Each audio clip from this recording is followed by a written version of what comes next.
The final day of the 2013 Royal Langkawi International Regatta will be remembered for the glorious sunshine. And despite the difficult conditions at times, a full racing schedule has been completed, with the last 2 days providing some of the best tactical sailing. A number of classes were already sewn up before the last day of racing. HiFi in the racing class went into the final day unbeatable, but they still managed to win the penultimate race before heading back to the marina. At the 10th attempt, Pryde and his crew have finally taken the honours and the Prime Minister's trophy. Firstly, a little relieved that after 10 years we finally did win it, and secondly, of course, obviously we're very happy with the result, and been a great regatta, a lot of fun, good sailing, even if light weather conditions, and a great result. Yachting is one of those sports where age isn't exactly a barrier. You keep going it long enough, you probably always learn a little more and you get a little better at it. And I mean, our boat, the particular boat we have here, is designed for light wind conditions, and obviously that played out in our favour. I mean, last year, unfortunately, when we were against the Team Premier, it was pretty strong wind conditions most of the races, so we were disadvantaged. The only race they had last time around that was light, we won it, but this year, luckily, all the races were pretty light, so it was good for us. We've always enjoyed coming to Langkawi. The club is a great base for operations, and I think that's one of the nice things about Langkawi. You can park your boat at the marina and walk ashore, and it's really nice, convenient, and a lot of fun. And I think this regatta has the potential to grow. Today's battle was for second and third, and after a solid performance yesterday, Walla Walla 2 were looking to overturn Jellic's lead. It was not to be.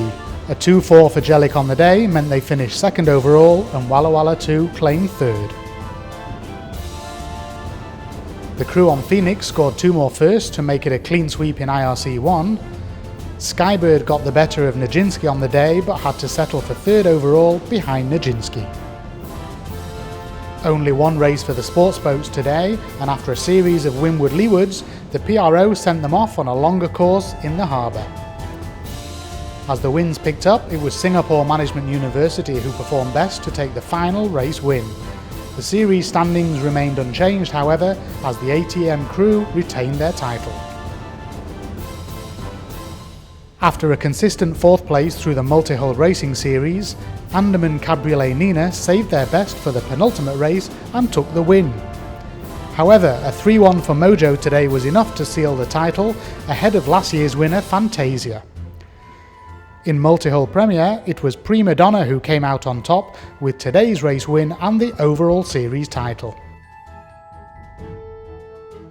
Dreamtime in the Bareboat class went into the final day's race undefeated, and they looked unlikely to give up that record.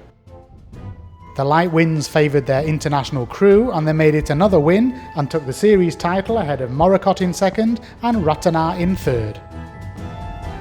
In the club class, it was a 3-way shootout at the top, and with just 3 points separating the top 3 going into the final day's race, there was much to play for.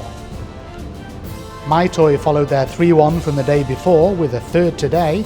However, it was the Japanese entry Fortissimo 8 who placed first on the day and took the overall title, ahead of Maitoi, with Phuket's Poco finishing third. Even in the trying conditions, the 3 classics in Ocean Rover class have completed a full schedule of 6 races. Eveline took a 1-point lead into the final race, and despite a slow start, performed well to take the race and the series win ahead of Sirius and Warisan Duyon. New this year was the white sail class. The Oyster 55 Chantique outperformed Optoloy, scoring 5 wins out of the 6 races.